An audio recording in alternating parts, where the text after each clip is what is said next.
Before we begin this incredible true story, please take a moment to subscribe to our channel and press the bell icon so you never miss another amazing story like this one. Now, let's dive into a day that changed everything. The morning sun cast long shadows across the palace. Courtyard as Officer James Mitchell stood at his post. He had been a royal guard for 12 years and every single day followed the same routine. Stand straight, keep watch, protect the royal family. His red uniform was pressed perfectly, his boots shined until they gleamed, and his face remained expressionless as hundreds of tourists walked by taking photos. This was his job, and he took it seriously. Nobody knew that beneath that stoic exterior beat the heart of a father who had lost his own son 5 years ago to a sudden illness. James had chosen this career path before. Tragedy struck his family. Back then, he was just a young man who wanted to serve his country with honor. The training had been brutal, but he pushed through every challenge. When he finally earned his position as a royal guard, his wife Sarah and his 7-year-old son Tommy celebrated with him. Tommy had been so proud of his father in that magnificent uniform. The boy would salute him every morning before school, pretending to be a soldier himself. Those memories felt like they belonged to another lifetime now. The palace grounds were busier than usual that Saturday afternoon. Families with children, elderly couples, and groups of excited teenagers moved through the historic site. James could hear multiple languages being spoken around him. A group of school children on a field trip gathered near the main gates, their teacher trying desperately to keep them organized. Street performers entertained crowds in the distance. Vendors sold ice cream and souvenirs. Everything seemed perfectly normal. It's just another typical day of standing guard while life happened around him. Then James noticed something that made his trained eyes focus sharply. A young boy, maybe 8 years old, was walking with his parents about 50 yards away. The child had brown hair and wore a blue jacket. He was holding his mother's hand and seemed to be enjoying the tour. But James saw the boy stumble slightly. The parents didn't notice. They were looking at their guidebook, planning which part of the palace to visit next. The boy took a few more steps, and James saw him stumble again. This time, the child let go of his mother's hand and touched his forehead. Something was wrong. James had seen this before, in the worst moment of his life. 5 years ago, Tommy had shown these exact same signs minutes before he collapsed. The memory flooded back with painful clarity. His son touching his head, looking confused, his legs becoming unsteady. James had been at work that day, and Sarah had called him frantically from the hospital. By the time he arrived, the doctors were already working to save Tommy's life. They couldn't. A sudden brain aneurysm had stolen his boy away in minutes. Now standing at his post, James watched this unknown child exhibiting the identical warning signs. The boy's knees buckled slightly. His mother finally noticed and knelt down to ask if he was okay. James could see the child trying to speak, but his words seemed slurred. The father pulled out a water bottle, probably thinking his son was just dehydrated or tired from walking. They had no idea what was about to happen. James knew. Every instinct in his body screamed at him to move, but he was on duty. Royal guards did not break protocol. They did not leave their posts. They did not run through crowds of tourists. The boy collapsed. His small body crumpled to the ground like a puppet with cut strings. The mother screamed. The father dropped to his knees beside his son, shouting for help. People nearby froze in shock, unsure what to do. Some pulled out their phones to call for emergency services. Others just stared in horror. The palace was huge, and the medical team stationed there was at least 200 yards away on the other side of the building. An ambulance would take precious minutes to arrive, even longer to navigate through the crowded streets and security checkpoints. James didn't think. He just moved. His body acted before his mind could list all the rules he was breaking. He sprinted toward the collapsed child, his heavy boots pounding against the courtyard stones. His ceremonial sword bounced against his leg. Tourists jumped out of his way, startled by the sight of a royal guard running at full speed. He covered 50 yards in seconds, his breath coming hard but steady. His training kicked in, and he ran faster than he had in years. Nothing else mattered except reaching that child in time. James reached the family and dropped to his knees beside the unconscious boy. The mother was crying hysterically, clutching her son's hand. The father looked up at James with desperate, terrified eyes. Around them, a crowd had formed, everyone talking at once, offering suggestions, getting in the way. James needed space and silence to assess the situation properly. He used his command voice, the one that cut through chaos like a knife. Everyone stepped back immediately. The Royal Guard uniform carried authority that people instinctively respected. He checked the boy's pulse first. It was there, but weak and irregular. The child's breathing was shallow and labored. His eyes had rolled back, showing only whites. James recognized all these signs from the medical training every guard received, but also from his own painful experience. Time was critical. Every second counted. He looked at the boy's face and saw Tommy. Not literally, but the resemblance was enough to make his chest tighten. This child was someone's whole world, just like Tommy had been his. James asked the parents rapid questions. Did the boy have any medical conditions? Was he on medication? Had he complained of headaches recently? The mother could barely speak through her tears. But the father managed to explain that their son, whose name was Oliver, had seemed fine all morning. They were tourists from Australia, visiting England for the first time. This was supposed to be the trip of a lifetime. Now their dream vacation had turned into every parent's nightmare. They had no idea what was happening to their child. The palace medical team was still too far away.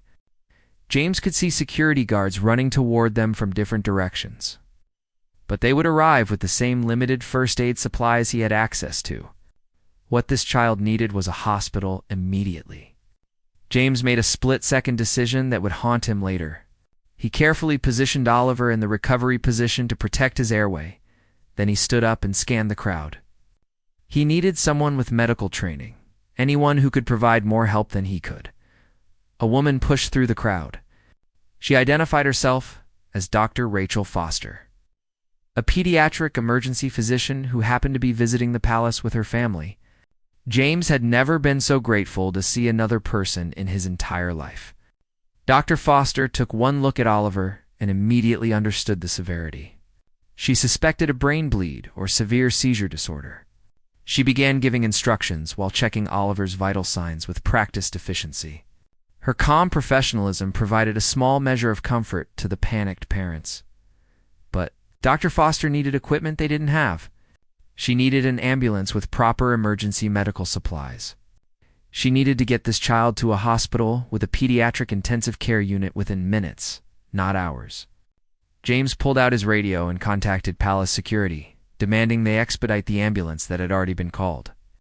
He used codes and language that communicated the extreme urgency without causing public panic. The response came back quickly. The ambulance was 3 minutes away, but stuck at the security checkpoint. The protocols required every vehicle entering palace grounds to be thoroughly inspected. 3 minutes might as well have been 3 hours. James saw Dr. Foster's expression tighten with worry. Oliver's condition was deteriorating. His breathing became more irregular, his lips taking on a bluish tint that signaled oxygen deprivation. The doctor looked at James and said something that made his blood run cold. If they didn't get Oliver to a hospital in the next 10 minutes, the boy might suffer permanent brain damage or worse. The unspoken worse hung in the air like a death sentence. James made another decision that would cost him dearly. He stood up, positioned himself away from the crowd, and used his radio again. This time he wasn't following protocol. He was breaking multiple security regulations. He told the checkpoint to let the ambulance through immediately, without inspection. When the security officer on the other end hesitated, James raised his voice. He didn't care about regulations anymore. He didn't care about potential threats. He cared about saving a child's life.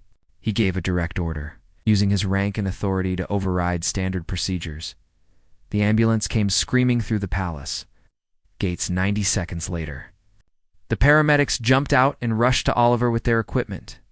Dr. Foster briefed them quickly while they loaded the boy onto a stretcher. Oliver's mother climbed into the ambulance with her son, still crying but holding his hand tightly. The father thanked James with a shaky voice before running to follow the ambulance in a taxi. The entire crowd watched as the emergency vehicle raced away, sirens wailing. Then everyone began talking at once. Phones came out, and James knew his actions would be all over social media within minutes. James stood in the courtyard, his uniform stained with dirt from kneeling on the ground. His hands were shaking slightly from the adrenaline that was now leaving his system. The crowd began to disperse slowly, people still discussing what they had witnessed. Some approached James to thank him or pat him on the shoulder. He barely registered their words. His mind was miles away, riding in that ambulance with a little boy who reminded him so much of Tommy. He wondered if Oliver would survive. He wondered if his actions had been fast enough to make a difference. His radio crackled to life.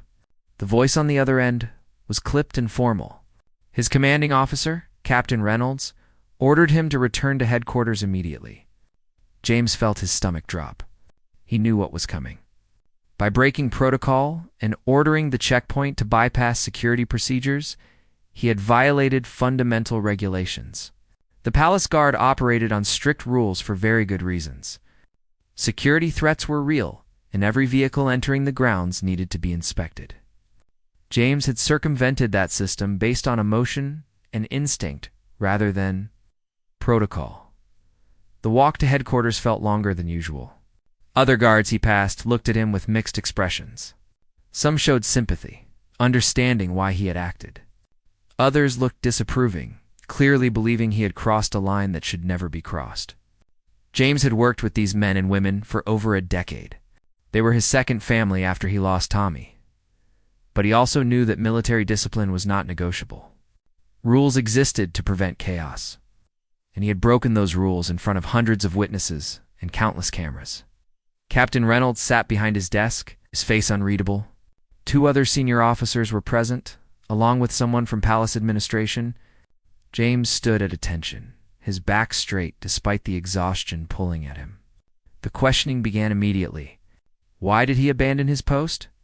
Why did he break formation? Why did he override security protocols without consulting higher authority? James answered each question honestly. He saw a child in distress. He recognized the signs of a medical emergency. He made decisions based on saving a life. The palace administrator spoke up, her voice sharp with concern. James's actions had created a security breach. What if the ambulance had been a threat?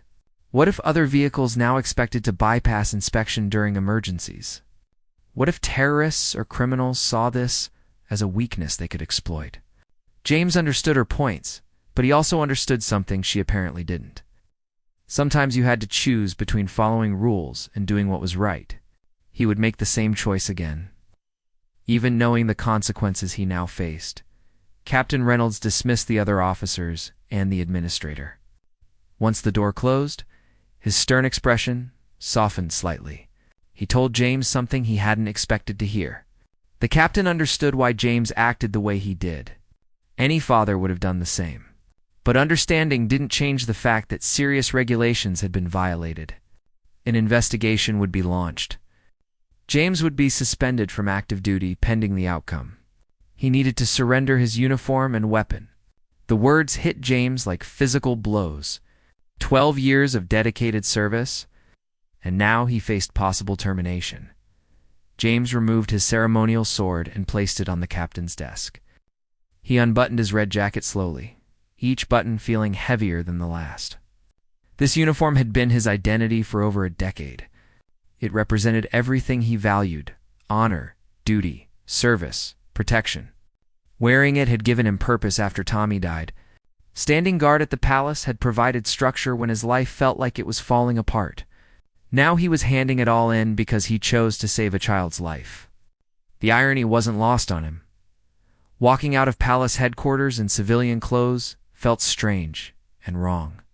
James had entered that building as Officer Mitchell, respected royal guard.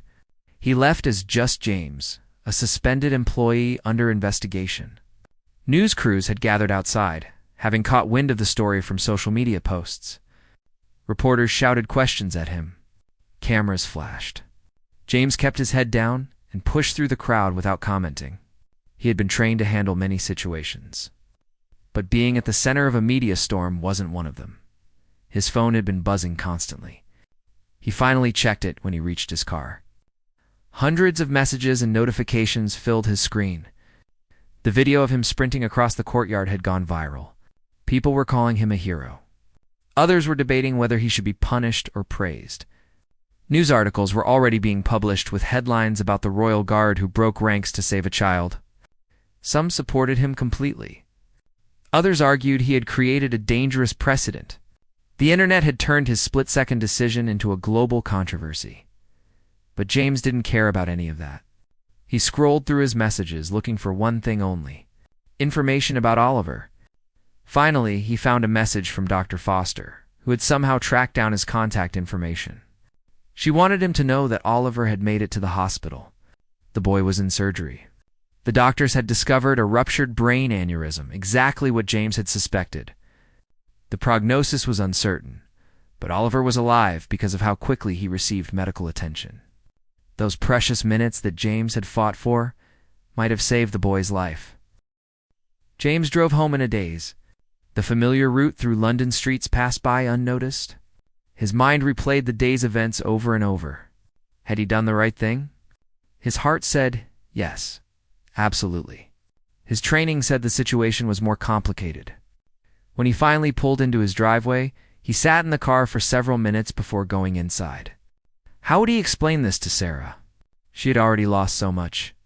Now his career hung in the balance because he couldn't stand by and watch another child die. Sarah took one look at his face and knew something terrible had happened. James told her everything while they sat at the kitchen table. She listened without interrupting, her hand covering his. When he finished, she surprised him. Sarah wasn't angry or worried about the investigation. She told him she was proud. Proud that he still had the courage to act when it mattered. Proud that Tommy's death hadn't made him cold or afraid to care. Proud that he chose to save a life even when it cost him everything. Her support meant more than any medal or commendation ever could. The investigation moved quickly. Palace officials interviewed dozens of witnesses. They reviewed security camera footage from multiple angles. They examined James's service record and found it spotless. 12 years without a single serious complaint or violation. Commendations for bravery and dedication.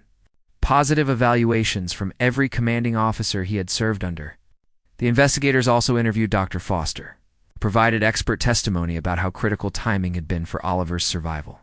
Every minute had mattered. James's actions had quite literally saved the boy's life. But the security breach remained a serious concern. The palace administration argued that emotions couldn't dictate security decisions. What if next time someone claimed a medical emergency to gain unauthorized entry? What if James's actions encouraged others to bypass protocols? The argument had merit, and James understood their position. Security existed to protect not just the royal family, but everyone who visited or worked at the palace. His decision to override the checkpoint, while successful this time, created a precedent that could be exploited. Public opinion, however, was overwhelmingly on James's side. Petitions circulated online demanding his reinstatement. News programs debated the story endlessly. People shared their own experiences with medical emergencies, explaining how seconds could mean the difference between life and death. Parents especially rallied behind James, saying any decent human being would have done exactly what he did. The palace found itself in an uncomfortable position, caught between maintaining security, standards, and responding to public sentiment. Then Oliver's parents did something unexpected. They requested a meeting with palace officials and asked that James be present. Still suspended and awaiting the investigation's conclusion, James was escorted into a formal conference room. Oliver's father, whose name was David, stood up when James entered. The man's eyes were red from crying, but his voice was steady. He explained that Oliver had survived the surgery. The doctors believed he would make a full recovery. There might be a long rehabilitation ahead, but their son was alive and would come home to them. David then addressed the palace officials directly. He understood their security concerns, but he wanted them to understand something too. Without James's immediate action and his decision to expedite the ambulance, Oliver would have died. The doctors had been very clear about that. The aneurysm was massive and Oliver's brain was bleeding rapidly. Another 3 or 4 minutes of delay would have resulted in irreversible damage or death. James hadn't just helped their son. He had given them their future back. Every birthday, every graduation, every milestone they would witness with Oliver existed because of what James did. Oliver's mother, Jennifer, spoke next. She described watching her son collapse and feeling completely helpless. The terror of not knowing what was happening or how to help. Then seeing the royal guard sprint toward them had given her hope.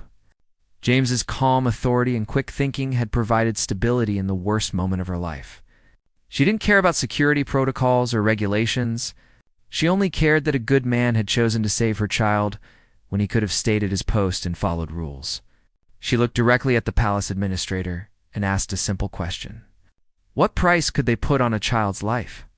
The meeting concluded without any clear resolution. James was told the investigation would deliver its final report within a week. He left the palace uncertain about his future, but grateful to know Oliver was recovering. That evening, he received another unexpected message. This one was from Oliver himself.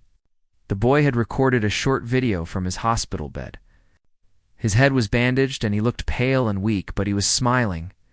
Oliver thanked the guard who saved his life. He said his parents had told him everything. When he got better, he wanted to visit the palace again and meet James properly, to say thank you in person. James watched that video dozens of times. Every time Oliver smiled or called him a hero, James felt his eyes burning with tears. This was why he had become a guard in the first place. To protect people. To serve with honor. To make a difference when it mattered most. Even if the investigation ended his career, even if he never wore the uniform again, he had achieved something more important. He had given a family their son back. He had prevented another parent from experiencing the devastating loss he knew too well. That knowledge would have to be enough. The week of waiting felt endless. James tried to keep himself busy with household projects and exercise, but his mind constantly wandered back to the investigation. Sarah suggested he talk to a therapist about everything he was processing, not just the recent events, also the grief he still carried for Tommy. James had never properly dealt with his son's death. He had thrown himself into work instead, using the rigid structure of military discipline to avoid confronting his pain. Now, with time on his hands and his future uncertain, those old wounds felt raw again. His first therapy session was harder than expected. Talking about Tommy meant reliving the worst day of his life. But his therapist, a kind woman named Dr. Patel, helped him understand something important. James hadn't just saved Oliver that day at the palace. In some way, he had been trying to save Tommy too. He had seen a chance to rewrite his own tragedy. To be present for a medical emergency in a way he hadn't been able to be for his son. That realization broke something open inside James, and he cried for the first time in 5 years. Really cried. Not just a few tears, but deep, wrenching sobs that shook his entire body. Media attention continued to intensify. International news outlets picked up the story. James received interview requests from major television programs and magazines. He declined all of them. This wasn't about fame or recognition. He had simply done what felt right in the moment. But other people wanted to make him into a symbol. Some portrayed him as a hero who put humanity above bureaucracy. Others used his story to criticize rigid government regulations. James didn't want to be used for anyone's political agenda. He just wanted his life back. Then something unexpected happened that changed everything. Members of the royal family themselves became aware of the situation. Prince William and Catherine, who were known for their advocacy work around emergency response and children's health, requested a private briefing about the incident. They spoke with Oliver's parents, with Dr. Foster, and reviewed all the investigation materials. What they learned deeply moved them.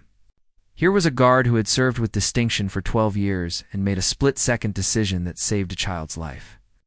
And now he faced potential termination for it. The royal couple issued a private recommendation to palace administration. While they acknowledged the importance of security protocols, they also emphasized the importance of compassion and good judgment. Officer James Mitchell had demonstrated both. He had recognized a genuine medical emergency and responded appropriately. His actions reflected well on the Royal Guard and the values they wanted their security staff to embody.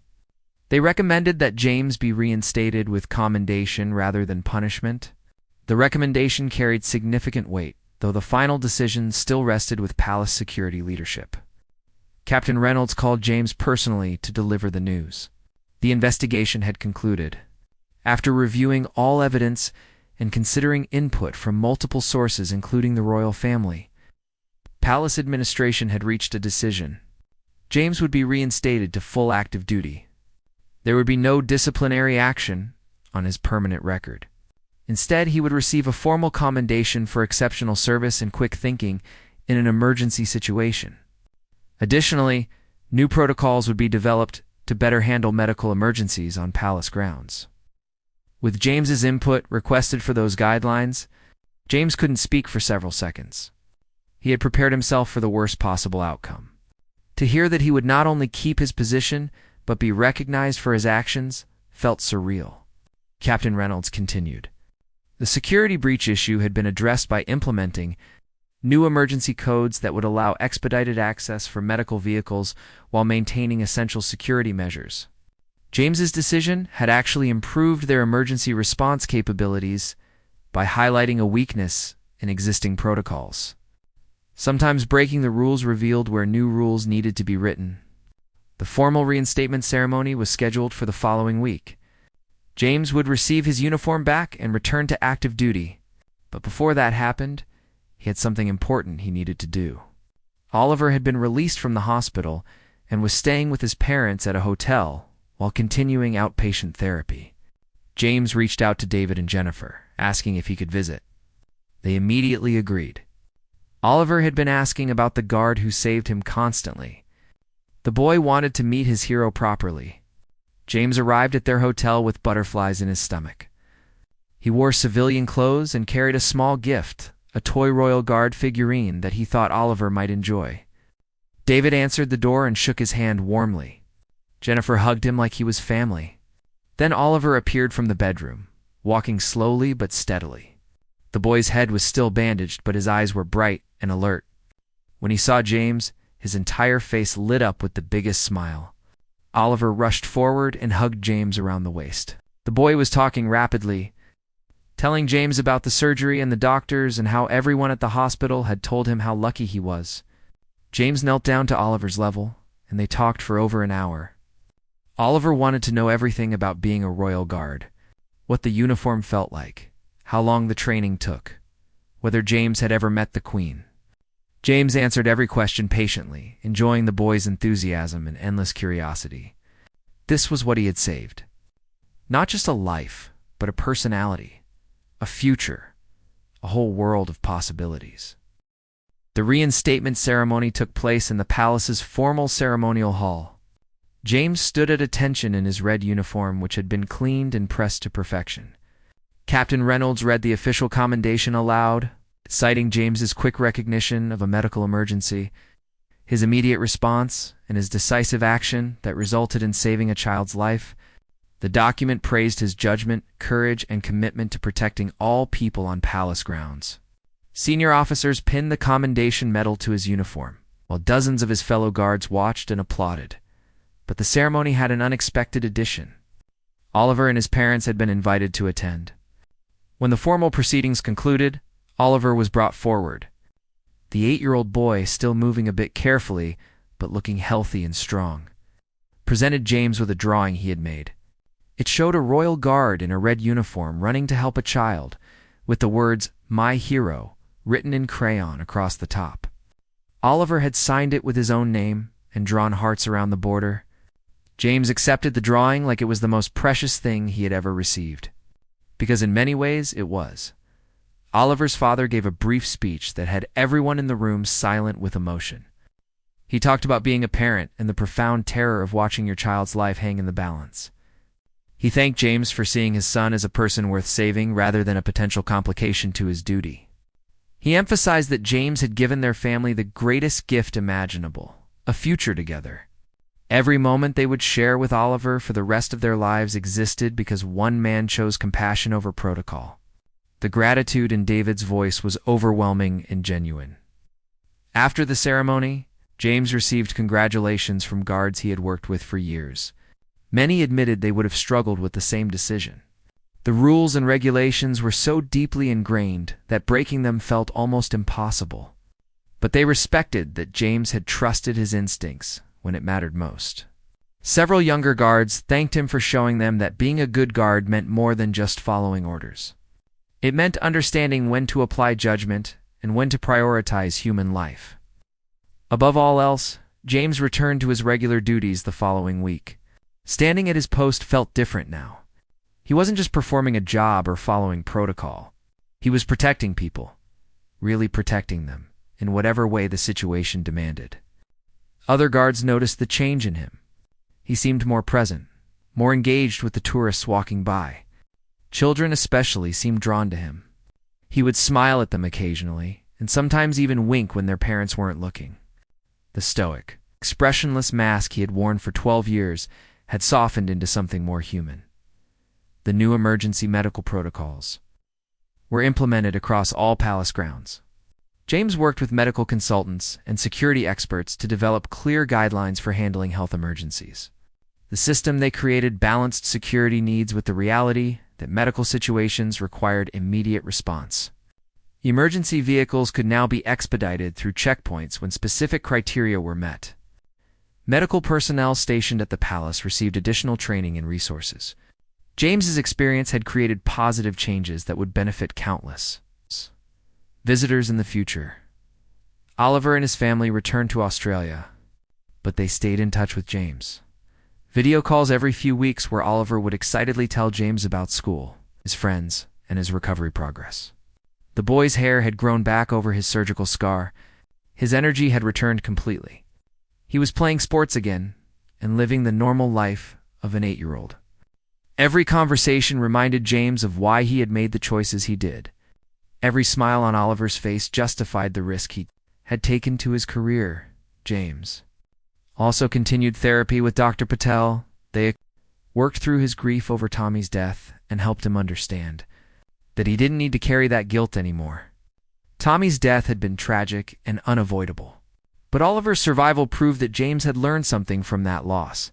He had recognized the warning signs because he had lived through them before. In a strange way, Tommy's death had given James the knowledge he needed to save Oliver.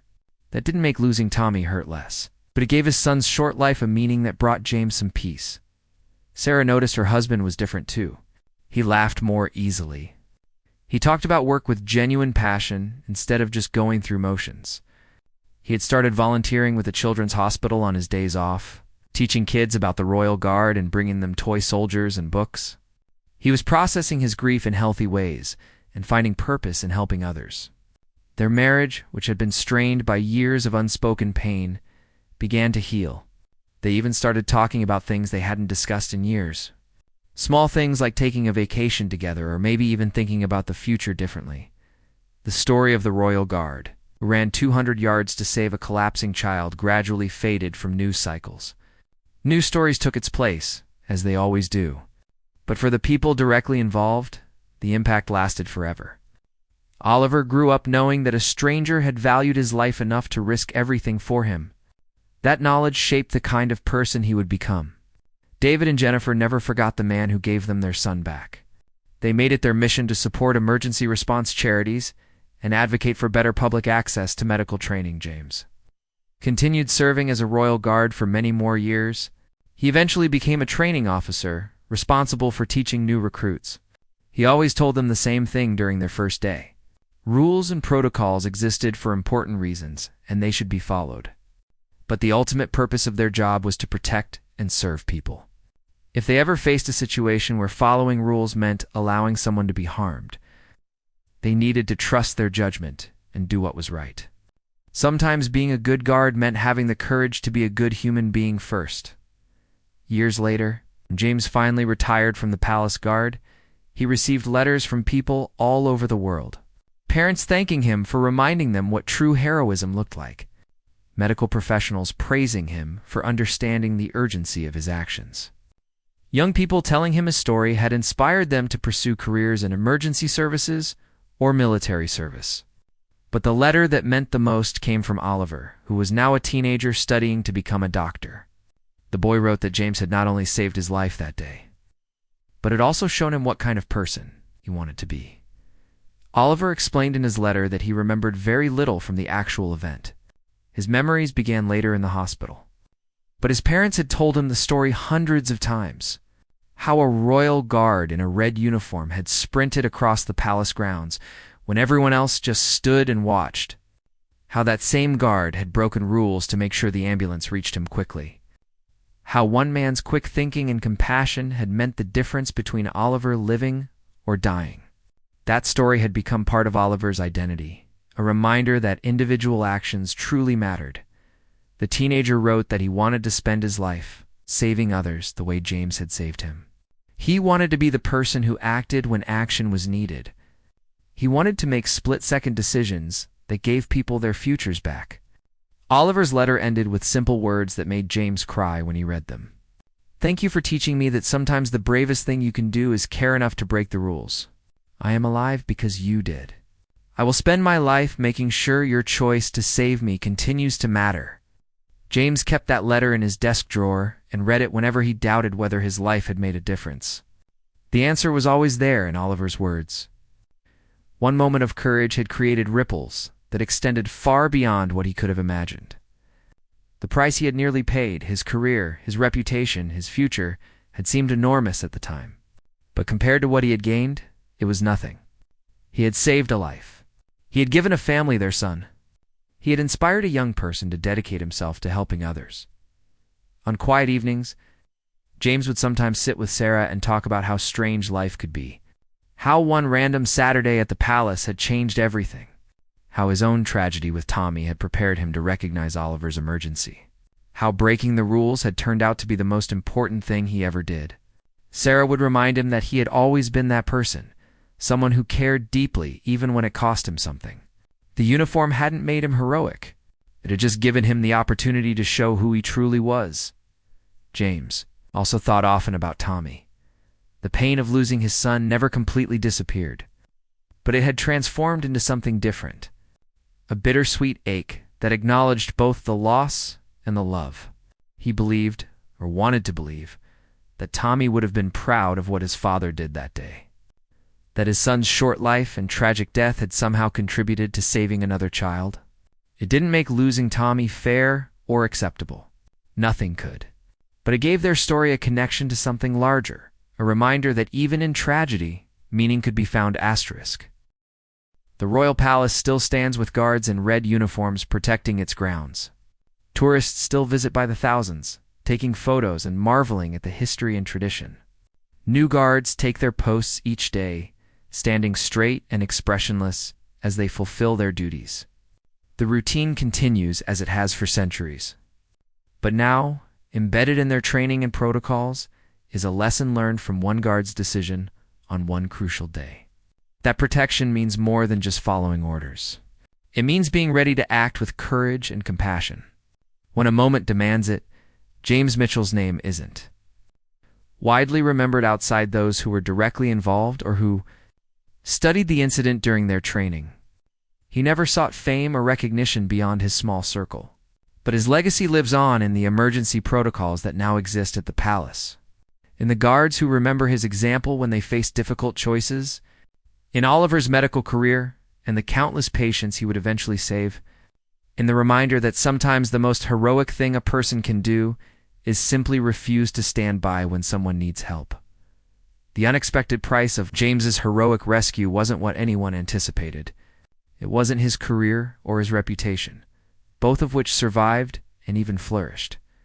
The real price was more subtle and more profound. It was the death of the man he had been before that day, the grieving father who had hidden behind rigid protocols and emotional walls. That version of James died on the palace courtyard when he chose to sprint toward a collapsing child. What emerged in its place was someone more complete, more human, more alive. Someone who had learned that true strength wasn't about following rules perfectly, but about knowing when to trust your heart over your head. And so the story comes full circle, ending where it began, at a palace where guards stand watch. But now we understand that beneath those red uniforms and stoic expressions are real people with their own stories of loss and courage and hope, people who chose to serve and protect not because it was easy, but because it mattered.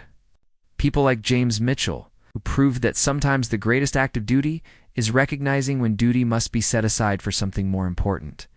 The simple, profound act of saving a life, and in doing so, saving yourself.